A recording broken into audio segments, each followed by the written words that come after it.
Dans cet épisode, j'ai donné la parole à Yannick Marion, ancien sportif de haut niveau et fondateur de BeHealth. Ensemble, nous avons abordé les défis du financement de la deep tech, le soutien de la justice proposé aux entrepreneurs en difficulté et l'impact de l'échec entrepreneurial sur la santé mentale du dirigeant. Un échange inspirant sur la ténacité et la quête de solutions pour surmonter les défis de l'innovation. Bonne écoute!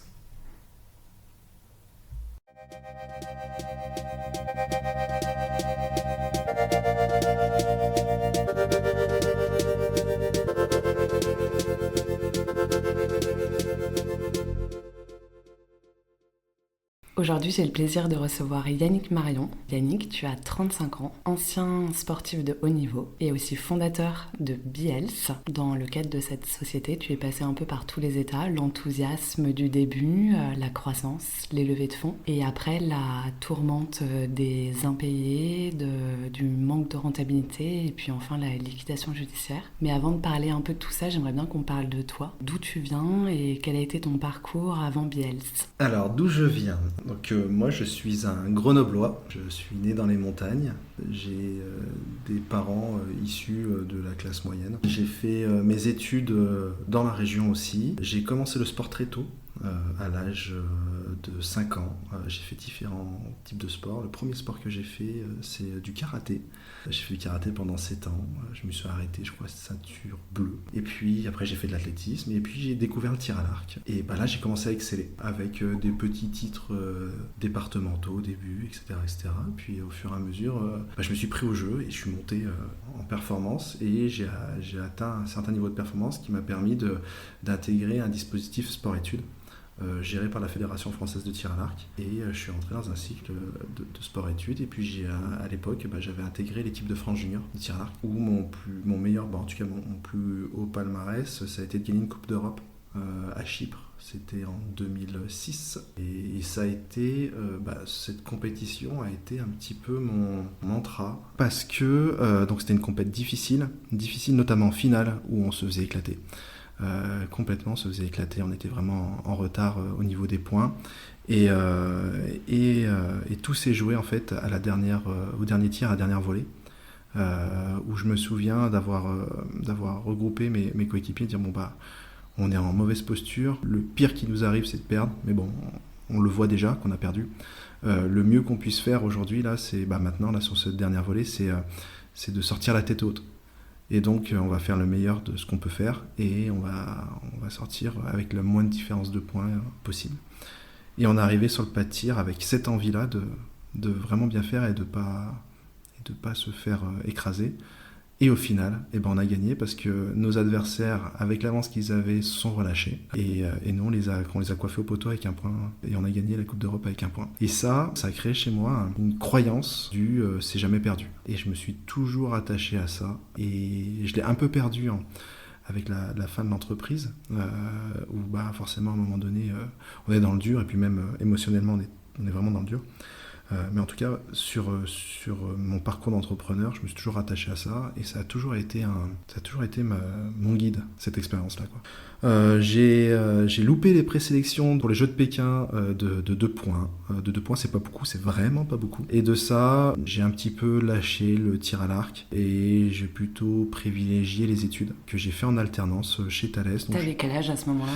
J'avais aux alentours des 20 ans. Et je me suis remis dans les études, sachant que j'avais pris mon temps dans les études, on va dire ça. J'ai fait, je crois que j'ai repiqué ma 3e. J'ai fait une réorientation en terminale parce que j'avais fait S, sauf que j'étais tout le temps en compète à droite, à gauche. Et c'est pas très compatible en fait avec un projet scolaire. Donc j'ai plutôt fait STG et j'ai découvert le marketing, la finance. J'avais un prof qui était au top et qui nous faisait des petits cours de trading à côté du cursus normal. Et voilà, j'ai mis un doigt en fait dans le monde du business par là. Et de ça, j'ai fait un DUT, une licence à GEM, à Grenoble. Et je suis rentré en alternance pendant ma licence chez Thales.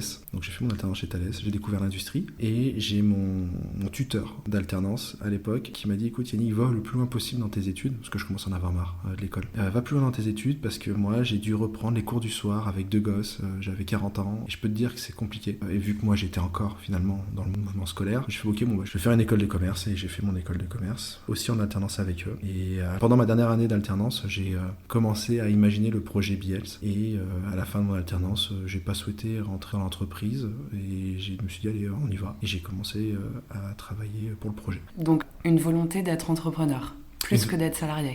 Ouais, complètement, une volonté d'être entrepreneur. Et je pense que ça, c'est aussi en lien avec le sport. Le tir à l'arc, c'est un sport, dans un premier temps, individuel, mais mon titre, je l'ai eu en équipe. Et finalement, on est dans le sport, on est surtout maître de soi-même. Et on décide pour soi. Et je pense que ça a un peu sculpté mon état d'esprit là-dessus. Et après, il faut dire aussi que Thales est une grosse boîte, avec des process hiérarchiques, avec des silos, etc. Et ça ne me convenait pas du tout. Je ne comprenais pas pourquoi il fallait passer par 15 personnes pour redescendre de l'autre côté et récupérer une information alors qu'on pouvait y aller en direct. Et ça me frustrait, donc c'était pas fait pour moi.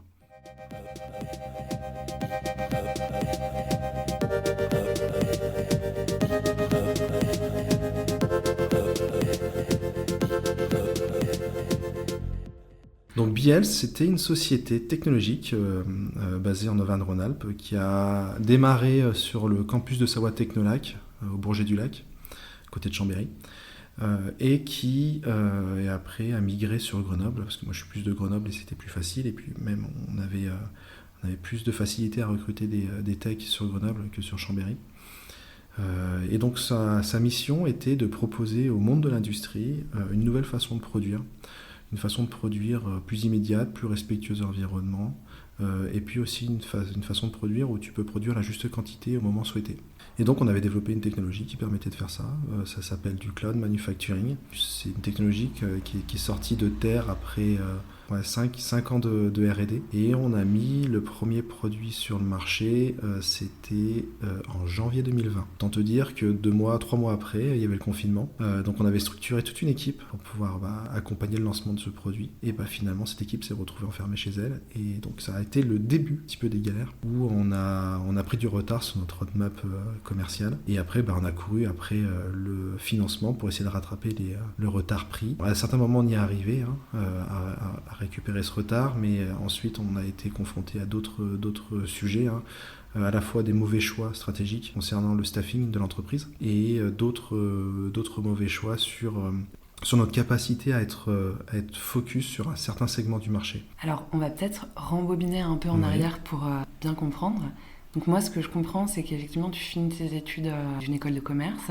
Directement, tu te lances dans l'entrepreneuriat et tu constitues Biels. Oui. Et avec cette société, tu essayes de faire changer le mode d'industrialisation. Oui. Concrètement, à quoi ça consiste? Qu'est-ce que c'est en fait la recherche et développement? C'est quoi ta technologie? Donc nous, on est parti d'un constat où en tout cas à l'époque, de moins en moins maintenant, mais quand même, à l'époque, on produisait en Chine, on mettait ça dans un container, porte-container, on traversait les océans, on arrivait, on déchargeait en France, on stockait, et après on le revendait tant bien que mal, mais on revendait la marchandise. Donc ça, c'était le modèle, on va dire, très international de la production. Et nous, on voulait apporter un autre modèle où finalement tu fais de la proximité, tu fais de l'immédiateté, tu fais de la simplicité, et parce que c'est immédiat, simple, tu as un vrai modèle économique. Tu es à la fois éco-responsable et rentable dans ta démarche. Et donc pour ça, on s'est dit, ok, qu'est-ce qui peut nous permettre de faire ça? J'ai découvert la technologie de l'impression 3D industrielle en 2013, pendant mes années d'alternance chez Thales, et j'ai trouvé cette technologie assez incroyable déjà à l'époque. Aujourd'hui c'est un truc de dingue, mais assez incroyable à l'époque, et qui pouvait permettre déjà de faire pas mal de choses et de sortir, parce que l'impression 3D a été développée pour faire du prototypage rapide, mais maintenant c'est vraiment devenu un outil industriel, et donc sortir de ce prototypage rapide pour faire vraiment des pièces industrielles sur des séries où finalement les autres moyens traditionnels de production ne sont pas forcément hyper bien adaptés pour pouvoir apporter une réponse à un besoin. Et donc il y avait cet outil de production qui est l'impression 3D industrielle, donc la fabrication additive. Et l'idée c'était ok, comment on met cet outil-là dans les mains des industriels, qu'ils soient petits ou grands, pour qu'ils puissent en toute simplicité pouvoir bénéficier de cette capacité de production-là, qui est hyper flexible. Et donc pour ça on s'est dit on va s'appuyer sur le digital. Et donc on a créé une solution soft qui permettait de pouvoir stocker tes pièces numériquement et de les produire sur des moyens de production en impression 3D, tout ça en quelques clics. Donc on a créé cet écosystème-là. Donc c'est comme ça qu'on a créé l'environnement de production à la demande pour nos clients. On a eu des awards, hein. On a fait partie d'un top 5 mondial des technologies manufacturing as a service qui sont en train de révolutionner le monde de l'industrie. On a fait un top 100 challenge à l'époque. Voilà, on a été labellisé Solar Impulse pour avoir une vraie techno qui est à la fois éco-responsable et rentable. Donc on a été aussi incubé par l'Agence spatiale européenne. Bref, on avait pas mal de reconnaissance sur notre approche. Et puis, il s'est passé ce qui s'est passé. Et toi, quand tu dis on, au début, donc tu étais tout seul. Oui. Et tu t'es associé. Donc je suis à l'origine du projet. Le projet, il est sorti d'une idée, d'une envie en fait d'apporter ma contribution à améliorer le monde. Et par contre, je ne sais pas développer. C'est pas du tout mon métier. Je sais faire 2 ou 3 petits trucs, et de mieux en mieux maintenant. Mais à l'époque, pas du tout. Et une fois que j'avais créé BLs, je me suis dit, il va peut-être falloir faire un produit maintenant. Comment je fais ? Je ne sais pas faire. Et sur LinkedIn, je scrollais, et puis je vois un post d'un ami d'enfance passer comme ça. Et je dis, oh, super, il y a Clément. C'est peut-être une bonne idée, ça. Et donc je lui écris, je fais, oh Clément, qu'est-ce que tu deviens et tout, viens, on va boire une bière. Il me dit, ouais, trop bien, on va boire une bière. Et puis je lui parle du projet. Et puis déjà sur la table, au niveau de la bière, il était déjà en train de créer l'architecture du produit. Et de là, je lui ai dit, écoute, ça te dit ? Il m'a dit, allez, on y va à feu. Pendant 5 ans, donc vous avez la création de ce produit. Ouais, pendant 5 ans, la création du produit, beaucoup de R&D. Et comment vous faites pour financer cette R&D ? Et donc là, on finance par de la levée de fonds. On se développe comme ça. En parallèle, vu qu'on n'avait pas forcément de produits à proposer aux industriels, on travaille notre notoriété pour pouvoir, le cas échéant, avoir tous les indicateurs au vert, à la fois la notoriété et le produit, pour faciliter le déploiement commercial de notre tech. Et donc c'est ce qu'on a mis en place. Et puis on y arrivait avec un certain succès quand même, parce qu'on arrivait avec un produit stable, présentable à l'industriel, parce qu'il ne faut pas se planter avec un industriel. Si ça ne marche pas, c'est mort. Donc un produit stable et une notoriété. Et après, le plan était de construire une bonne équipe commerciale pour pouvoir déployer la tech chez nos clients, chez les industriels.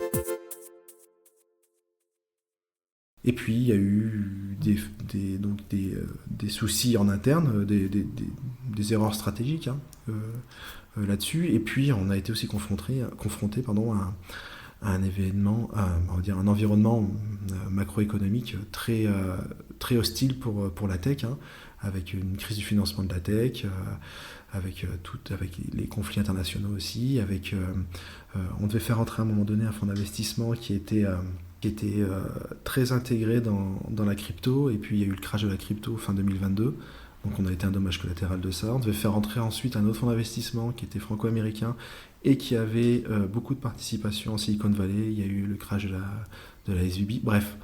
Parce que là, vous manquiez de cash. On manquait de cash, ouais. Parce qu'on avait pris du retard sur le commercial suite au Covid. L'industriel ne s'est pas mis tout de suite au télétravail, à la visio, etc. Il y a eu quand même un certain temps, bien 1 an et demi, pour que ça rentre chez l'industriel qui était habitué à être sur place dans l'usine, à la possibilité de pouvoir avoir un ordinateur, faire du télétravail de temps en temps, etc. etc. Donc on n'avait pas malheureusement, on était sur un secteur d'activité où il fallait aller chez l'industriel pour lui présenter, pour lui montrer concrètement, en plus, parce que c'est quelqu'un de la matière, lui montrer concrètement ce que ça lui apporte, comment il voit les choses, etc. Comment il peut se projeter, comment il peut améliorer à la fois sa rentabilité, comment il peut être cohérent par rapport à ses engagements, on va dire, éco-responsables auprès de ses collaborateurs, auprès de ses clients, auprès de la vision qu'il donne de son entreprise. Bref, pour ça, il fallait aller le voir. Et là, on était un peu enfermés, et même certaines entreprises nous disaient non, on n'a pas le droit de recevoir des personnes de l'extérieur. Donc tout ça, ça a mis une forme de retard. Ouais. Donc en fait, vous manquez de chiffre d'affaires parce que vous n'arrivez pas à vendre votre produit qui est maintenant finalisé. Ouais. Et vous manquez de cash, du coup, pour financer cette période de commercialisation. Exactement. Et vous n'arrivez pas à trouver de cash avec des levées de fonds qui finalement n'ont pas lieu. Exactement. On s'est retrouvé avec un produit fini, un besoin de cash, le mur de la dette, parce qu'on avait levé pas mal de dettes pendant la période de R&D. Vous aviez levé combien à peu près ? Au total, je crois que la boîte, on a aux alentours des 2 millions. Ouais, on avait le mur de la dette en fait qui était très présent, et on a en fait tout l'argent qu'on rentrait partait pour payer les emprunts, et donc on avait vraiment ce décalage sur notre roadmap de développement commercial, où dans la théorie on avait pris suffisamment de précautions pour être large sur un potentiel décalage de développement commercial sans intégrer le phénomène Covid, qui a été un truc sorti du chapeau comme ça. Là. Finalement on a pris un retard, et ce retard on n'est jamais vraiment arrivé à le combler. On a dû réduire les effectifs, etc. Et malheureusement, on a dû arrêter l'entreprise malgré 80% de croissance commerciale et 80% d'effectifs en moins. Et vos créanciers, à aucun moment, ils vous ont dit « Ok, on décale dans le temps les échéances de remboursement des levées de fonds ?» Je pense qu'on aurait pu activer beaucoup de choses. Alors à l'époque, je ne connaissais pas tous les outils que le tribunal de commerce propose maintenant. Maintenant, je pense que je suis quasiment incollable parce que voilà, je suis passé par là, et ça fait partie de l'expérience. Hein. C'est bête parfois, mais il faut savoir tomber pour pouvoir marcher. Hein. Et... Oui, toi, à ce stade, en fait, tu te retrouves acculé par les dettes et tu te dis, j'ai plus vraiment d'autres solutions. Oui, donc et en plus de ça, j'ai un fonds anglais qui me tient en haleine et qui me dit, Yannick, on a fini les due deals, tu vas passer en assemblée générale chez nous, ça va être voté, pour valider leur entrée au capital. Ils ont réuni l'assemblée générale, il n'y avait pas le quorum. Incroyable. Je pourrais en faire un Netflix de cette histoire. Il n'y avait pas le quorum, et donc ils ont dit bon bah voilà Yannick, là ça va être l'été, on va organiser une nouvelle assemblée générale en septembre. En septembre, ils sont pas arrivés à trouver une date. Octobre, début octobre, ils trouvent pas de date. Fin octobre, ils trouvent une date, mais finalement ils se rendent compte qu'il y a une de leurs participations en medtech qui est en galère. Ils veulent pas perdre leur position, donc ils font all-in sur leur budget 2023, et ils me disent bah écoute, on propose de rentrer au capital en janvier 2024. Et donc en fait, moi je me suis fait avoir comme un bleu là-dessus. Le fait de croire, de faire confiance. Et c'est là, j'ai fait confiance à ces gens-là qui en fait m'ont fait perdre du temps. M'ont fait perdre du temps et m'ont mis des œillères, alors que j'aurais pu à un moment donné peut-être mettre une sauvegarde, peut-être me mettre en RJ, parce que j'avais le cash à ce moment-là. J'aurais pu faire des choses, on aurait pu faire plein de choses, surtout qu'en plus on était rentré dans une démarche où on avait vraiment réduit les effectifs. Donc on avait des journées de dingue, un stress de dingue. Moi j'avais coupé ma REM depuis bien longtemps. J'ai coupé ma REM au premier déboire du fonds d'investissement dans la crypto, où on s'est dit ok d'accord, on va se mettre en mode très frugal, et comme ça au moins on va essayer de tirer le plus long possible. Et ça a été peut-être une de mes erreurs personnelles, parce que je me suis fait très très mal avec ça.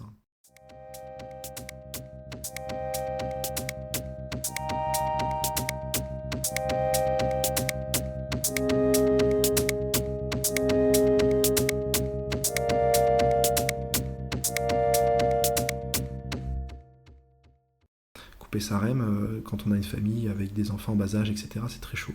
Et moi, je l'ai fait pendant 18 mois. Ça a été vraiment très très compliqué. Ça met beaucoup de contraintes personnelles dans l'enjeu qui est déjà professionnel. Mais j'ai la chance d'avoir une femme admirable, entrepreneur, qui m'a soutenu et qui a toujours été là, qui a fait des efforts incroyables pour pouvoir subvenir à la famille. Sans elle, je serais pas grand-chose.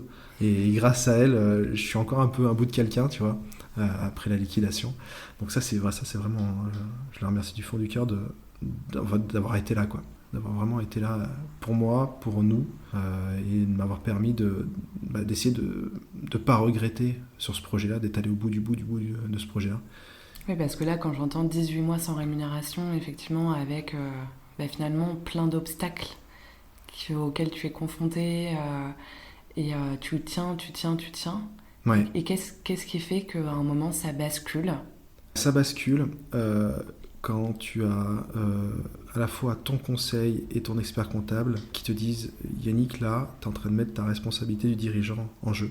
Parce que moi, j'avais mes actionnaires qui étaient pour le H-rien. Et à un moment donné, je leur ai dit voilà, il faut tel montant, qui n'était pas un gros montant en soi, mais tout est relatif dans les montants, bien évidemment, pour pouvoir arriver à faire un micro-bridge encore et aller jusqu'à janvier pour cette fameuse assemblée générale du fonds anglais et passer le cap.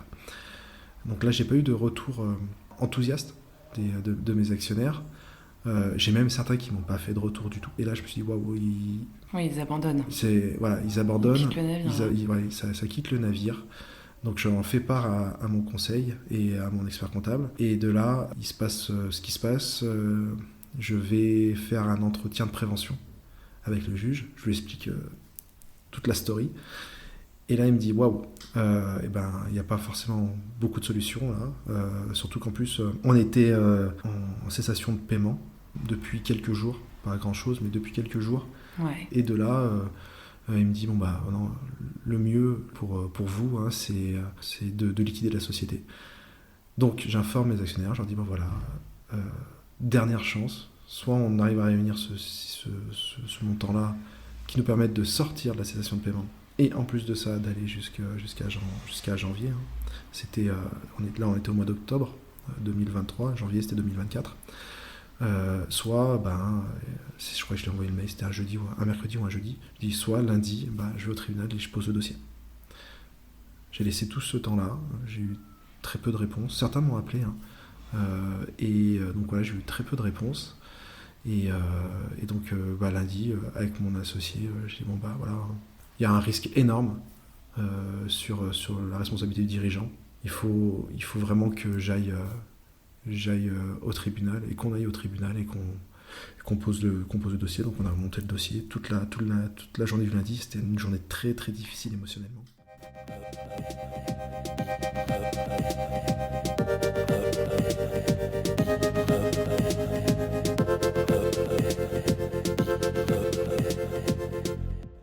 Pour revenir à l'entretien de prévention avec le juge, Ouais.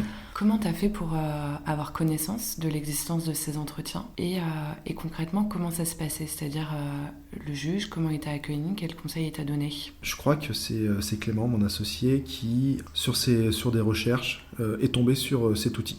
Donc moi, j'ai écrit à la présidente du tribunal de commerce, je lui ai dit voilà la situation, et j'aimerais en tout cas, activer cet outil. Je voudrais avoir un entretien avec un juge, je crois que ça s'appelle un juge de la prévention. Oui, c'est ça. Avec un juge de la prévention, et je crois que j'ai eu le meeting moins de 48 heures après ma demande. Okay. Donc, hyper réactif, trop bien. Là, c'est déjà on sent qu'il y a autre chose, parce que moi j'étais dans l'attente de quelque chose qui était hyper long, où je comptais les secondes, etc. Et là, boum, tout de suite, j'ai quelque chose qui me permet de continuer d'avancer. Ouais. Et donc, trop bien, je fais cet entretien. Donc là, c'est un entretien à huis clos, où tu es juste en face du juge. Moi, j'y suis allé tout seul. Je ne suis pas allé avec mon conseil ni mon expert comptable. Et je lui ai expliqué la situation de A à Z, par où on est passé, comment on a pu se retourner à certains moments, le business, comment le business se passe, comment il est insuffisant actuellement pour pouvoir subvenir à nos besoins, et la situation un petit peu à la fois des actionnaires, à la fois des clients, à la fois du pipe commercial où on en est. Et là, il y a eu beaucoup d'empathie, notamment au niveau de ma ténacité sur le projet. Et cette empathie, j'ai retrouvé la même empathie au moment de passer devant les juges. Et donc là, clairement, on a, par rapport à la loi, donc il y avait la cessation de paiement. Et donc il n'y avait pas forcément d'autres solutions que la liquidation. La cessation de paiement, pour être un peu clair, c'est quand une entreprise ne peut pas faire face à son passif exigible avec son actif disponible. En gros, c'est quand tu n'as pas assez de trésor pour payer tes dettes, quoi. Exactement, et que tu as dépassé les 45 jours, je crois. Voilà, tu as un délai de 45 jours pour déclarer ton état de cessation des paiements. Exactement. Et à la suite de cette déclaration, tu vas ouvrir soit une procédure de redressement judiciaire, soit une procédure de liquidation judiciaire. Ouais, exactement. Et donc, voilà, là, c'était le début de la fin de l'entreprise, en tout cas. Et puis là, à ce moment-là aussi, moi, j'étais sur les rotules. Je dormais plus la nuit depuis bien 3-4 mois, mais plus. C'était des insomnies non-stop. J'étais vraiment mentalement complètement éclaté. Et j'avais plus de force, plus d'énergie, je croyais plus en rien. Malgré tout mon passé de sportif de haut niveau, où de toute façon, pour gagner des compètes, il faut en perdre. Et tu gagnes aucune compète sans en avoir perdu. Hein. Même Teddy Riner s'est pris des hippons avant d'en mettre. Donc c'est normal, le sportif doit apprendre à perdre avant de gagner. Mais là, j'avais vraiment trop tiré sur la corde. Je m'en suis pas forcément rendu compte, mais maintenant, avec le recul, c'est clair que j'étais en burn-out depuis longtemps. Et en plus, j'avais dans cette période-là qui était pro extrêmement hard, j'ai perdu 6 membres de ma famille proches sur un espace de 2 ans, 2 ans et demi, où j'ai pas pu non plus faire le deuil de ça. Parce qu'il fallait que je sois focus sur ma boîte. J'ai pas pu gérer la partie perso. Mentalement, j'étais éclaté. J'avais pas de seconde pour me reposer. Je prenais pas de vacances parce que je m'autorisais pas à prendre des vacances parce qu'il fallait vraiment arriver à sauver le projet. Et là, le lundi, quand tu arrives au tribunal pour déposer ta déclaration de cessation des paiements, t'es soulagé, Donc là, je suis accueilli par la greffière. Pareil, une personne très empathique. Ouais. Où je lui donne le dossier. Elle me dit, Monsieur Marion, il manque ça, ça, ça. Je dis, je reviens. On est à l'époque, les bureaux étaient à 10 minutes à pied du tribunal. Bon, je vais faire les photocopies, je reviens. Donc je reviens, je lui redonne le dossier. Il me dit, c'est parfait, c'est complet. Et elle me dit, là, on est lundi. Vous allez recevoir demain probablement une convocation pour mercredi. Parce qu'à Grenoble, quand on a jusqu'au lundi pour passer au mercredi. Et après, si on pose le mercredi, c'est le mercredi d'après qu'on passe. Ouais. C'est tous les mercredis. Et donc j'ai reçu ma convocation et dès le mercredi j'étais devant des juges et je leur expliquais la situation, je leur dis où j'en étais, comment j'étais aussi, parce qu'ils m'ont dit mais vous êtes sûr de ne pas vouloir attendre ce fameux janvier? J'ai dit écoutez, moi j'ai plus le soutien de personne, mes actionnaires me soutiennent plus, j'en ai marre d'être schizophrène avec mes clients parce que dire à ses clients oui on va vers là, on a ces projets, etc., mais en même temps avoir en parallèle toute la difficulté de l'entreprise, ça n'allait pas avec mes valeurs, et ça m'abîmait encore plus. Donc j'étais rincé et ouais, ça me convenait plus du tout, je n'y arrivais pas. Pourtant j'ai décroché des contrats au dernier jour, hein. Ouais, j'y arrivais plus. J'ai dit je vais éviter de me jeter d'un pont, ça serait bien, j'ai des enfants, j'ai une femme qui m'aime et je l'aime, donc voilà, on va faire les choses, on va être digne et on est dirigeant et on va accompagner la boîte jusqu'à la fin, chose que je fais. Et donc voilà, on est rentré dans une procédure de liquidation judiciaire. J'ai rencontré mon liquidateur avec qui on a une collaboration très professionnelle. Pareil, beaucoup de bienveillance. Et en fait, je suis tombé dans un environnement où je pensais que ça serait très hostile, où finalement, ça a été ok, c'est la fin d'une entreprise, mais derrière, il y a des gens qui comprennent la situation par laquelle je suis passé personnellement et qui m'accompagnent là-dessus. Et ça, j'ai trouvé ça juste. J'admire ces gens-là, quoi, parce que moi, j'étais vraiment loin de tout ça, et ça m'a permis de pouvoir passer cette épreuve de façon plus détendue, malgré le burn-out, de façon plus détendue.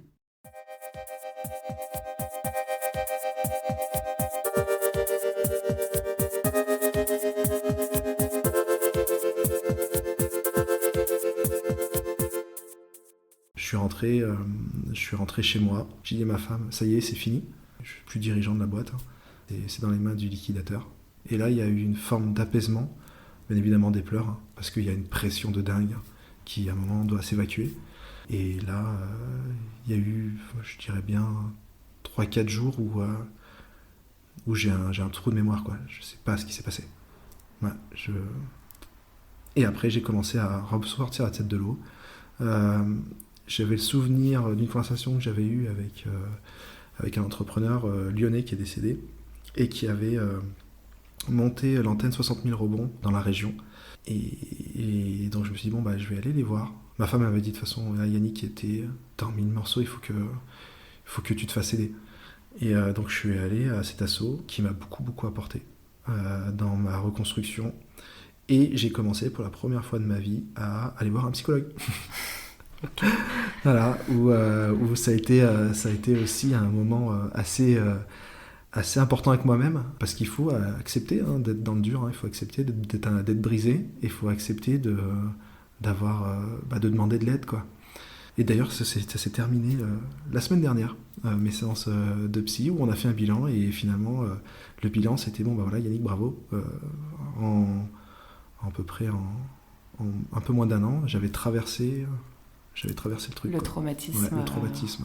lié à la liquidation judiciaire. Exactement. Plus tous les bagages avant d'arriver au jour de la liquidation, quoi. Évidemment. Et donc voilà. Puis voilà. Donc cet assaut m'a permis de me reconstruire. C'est bien foutu parce que quand tu rentres dans cet assaut, on te propose un coach et un parrain. Mhm. Le coach va plutôt t'aider sur ta partie développement perso, à te reconstruire, et le parrain sera plutôt la partie pro à te reconstruire. Et donc là, j'ai terminé toutes mes séances aussi de coaching avec ma coach, qui m'a vraiment aussi aidé énormément dans ce parcours de reconstruction. Et maintenant, bah, voilà, j'ai de nouveau le couteau entre les dents, envie d'entreprendre. Je m'ouvre à tout type d'opportunités, voilà, je suis ouvert à tout type d'opportunités de business. Actuellement, je suis un peu dans le conseil, j'aide les boîtes. Ma vision que j'ai d'un monde autour du cloud manufacturing et de la tech est toujours là. Donc peut-être qu'il y aura quelque chose qui se repassera là-dedans. Donc là, tu te projettes plutôt encore comme entrepreneur, Ouais. ça t'a pas vacciné, au contraire, tu t'es dit, Non, ouais. finalement, j'ai appris tellement de choses J'ai appris tellement de choses, c'est clair. C'est clair, j'ai tellement appris. C'est tellement formateur, ça fait tellement mal, mais je pense que d'ici 4-5 ans, je serai tellement content d'être passé par là. Parce que tu apprends... De toute façon, l'entrepreneur, par définition, il faut qu'il soit optimiste. Sauf que moi, j'étais probablement beaucoup trop optimiste. J'avais la chance d'avoir Clément qui avait un peu plus de retenue sur cet optimisme, donc on allait bien ensemble. Mais n'empêche que cet optimisme m'a créé aussi cette configuration négative dans laquelle je suis tombé, quoi. Tu vois, si j'avais été un peu plus pessimiste sur déjà le premier...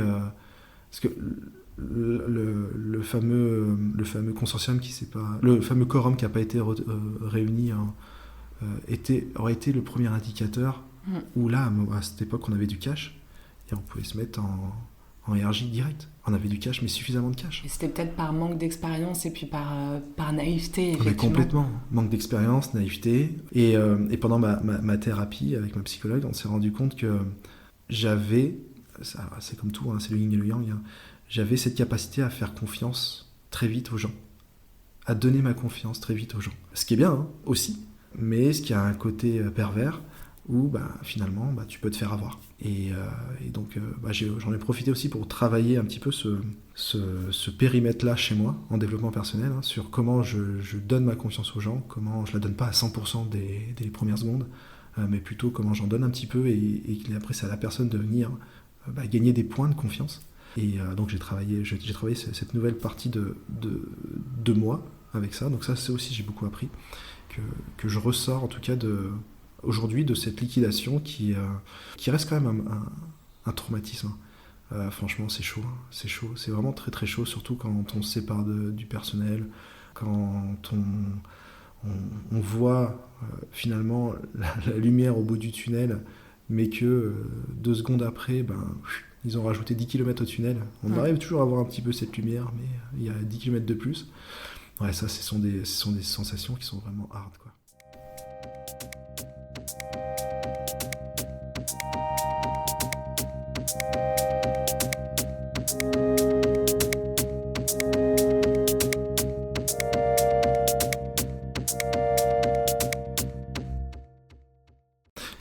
Ce qui a killé ma résilience, c'est ma santé mentale. C'est ma dépression. Mes proches me diront que je suis quelqu'un d'hyper joyeux, etc. Mais là, mes proches disaient que j'étais terne, quoi. Et donc, c'est ma santé mentale qui a éclaté ma résilience. Et à un moment donné, c'est ce qui a fini de continuer à m'accrocher au projet, c'est quand mon conseil et mon expert comptable m'ont fait prendre conscience de ce que c'était d'engager la responsabilité de dirigeant dans un projet. Et là, je me suis dit, waouh, j'ai fait galérer ma famille pendant tous ces mois-là, ces 18 mois, voire un peu plus, parce que en entrepreneur, il y a toujours un peu des galères à certains moments. Mais en tout cas, sur cet aspect-là, c'était pendant 18 mois, notamment sur la partie financière. Si en plus de ça, j'alourdis la charrette en rajoutant 20 millions de tonnes de choses, ils ne méritent pas ça, quoi. Et c'est vrai que c'est intéressant ce point, parce que moi, mes clients, ça revient souvent, le sujet de la responsabilité du dirigeant. Et effectivement, quand tu es dirigeant, tu es responsable de ton entreprise. Lorsque tu as fait des fautes de gestion, on peut on peut te condamner à combler l'insuffisance d'actifs. Exactement. Donc, c'est-à-dire entre les actifs et les dettes, le reste, tu peux être condamné à payer cette partie-là. Ce qu'il faut savoir, c'est que les fautes de gestion, c'est des faits particuliers. Par exemple, ne pas déclarer son état de cessation des paiements dans les 45 jours peut constituer une faute de gestion. Ou encore ne pas tenir une comptabilité régulière, ou avoir des dépenses disproportionnées par rapport au niveau de rentabilité, ou un niveau d'endettement pareil, disproportionné par rapport au niveau de rentabilité de l'entreprise. Donc effectivement, c'est des actes positifs qui peuvent être constitutifs d'une faute de gestion et qui peuvent engager la responsabilité du dirigeant. Et je peux comprendre effectivement le fait que déjà, toi tu te payes pas pendant 18 mois, et en plus de ça, en fait, t'as pas envie de prendre personnellement les 2 millions de dettes qui restent dues finalement dans ton entreprise. Ouais, c'est exactement ça. Et il y a un autre aspect que je trouve très intéressant. Tu le disais tout à l'heure, en fait, maintenant, grâce à la liquidation judiciaire, j'ai appris plein d'autres choses et je suis un peu devenue super fort dans tout ce qui est tribunal de commerce. Et je trouve ça bien aussi qu'on puisse parler finalement des autres outils qui sont à la disposition du dirigeant, et notamment là le redressement judiciaire, comme tu le disais. En fait, à ce moment-là, tu avais du cash et ça aurait pu te permettre de financer ce qu'on appelle une période d'observation. C'est-à-dire que pendant 12 mois, en fait, tu mets l'entreprise sous la protection du tribunal, tu gèles toutes tes dettes, donc tu dois plus rembourser tes 2 millions dus à tes investisseurs, tes emprunts bancaires, tes créances fournisseurs, etc. Et puis pendant 12 mois, en fait, tu vas juste devoir faire face à tes charges courantes d'exploitation, donc payer tes salaires, payer ton loyer, etc. Et tu seras protégé puisque aucun créancier pourra agir contre toi pour le paiement de cette créance qui est antérieure. Et là, en fait, si tu avais mis Biels dans une procédure de redressement judiciaire, ça t'aurait permis de geler ces 2 millions d'euros.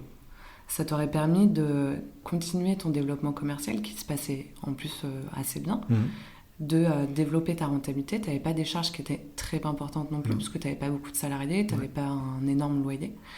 Et en fait, à la fin de ces 12 mois, tu aurais pu arriver à un plan de redressement, c'est-à-dire l'étalement sur 10 ans de ces 2 millions d'euros.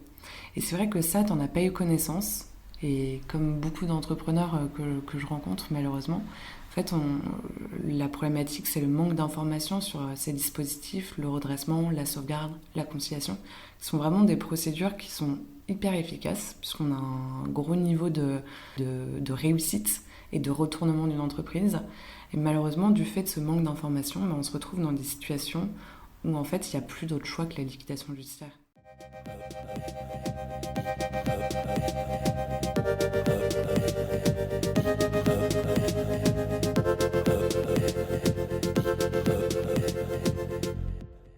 Et qu'est-ce que tu pourrais donner comme conseil à un entrepreneur, là maintenant, avec l'expérience que tu as vécue ? Eh bien, être un bon dirigeant, c'est aussi savoir fermer une entreprise. Tu vois, la culture de l'échec en France, c'est pas la même qu'aux US, par exemple. Je comprends maintenant la mentalité qui est aux US, on fait pas confiance aux primo-entrepreneurs. Mais parce que c'est vrai. Parce que franchement, aujourd'hui, je suis pas le même entrepreneur que celui que j'étais il y a 1 an, quoi. Et c'est sûr. J'ai compris des choses, tu vois. Et malheureusement, on a beau te les dire. T'as beau écouter des podcasts, lire des livres, etc. Mais parfois, il faut vivre les choses pour que tu les imprègnes, quoi. Et donc, là, aujourd'hui, je me dis que un dirigeant, c'est un mec ou une meuf qui gère une boîte. Et gérer une boîte, c'est aussi savoir la fermer quand il faut la fermer. Et c'est pas grave. C'est au contraire, c'est une c'est une preuve d'un professionnalisme important, tu vois. Il faut pas avoir... C'est pas une honte de fermer une boîte. Parce qu'il peut y avoir... On peut faire des erreurs. De toute façon, il n'y a que ceux qui font rien qui ne font pas d'erreurs. On peut faire des erreurs, et puis on peut être aussi... on peut avoir pas de chance, quoi. Et avoir un environnement macro qui bouge, et qui fait que finalement, ça marche pas, quoi. Pour tous les restaurateurs qui ont ouvert en janvier 2020 et qui, au final... ont dû être confinés en mars, eux, ils n'avaient aucune aide, ils n'avaient rien, quoi. Il n'y avait pas de bilan, il n'y avait rien. Ouais, pas de bol, quoi. Et des fois, le pas de bol, c'est comme ça. Il ne faut pas avoir honte, il n'y a pas de honte à avoir, on a fait ce qu'on pouvait, on a créé des choses, on a créé de la valeur, on a créé de l'emploi à un moment donné, on a créé peut-être un mouvement qui va peut-être survivre après l'entreprise. Aujourd'hui, ouais, j'ai plus... en fait, je suis arrivé à rattacher, perdre une compétition avec fermer une boîte. Et ça a été le chemin que j'ai passé cette dernière année. Cette dernière année, c'était de rattacher ce qui faisait de moi par le sport, ce qui fait maintenant aussi de moi par l'entrepreneuriat.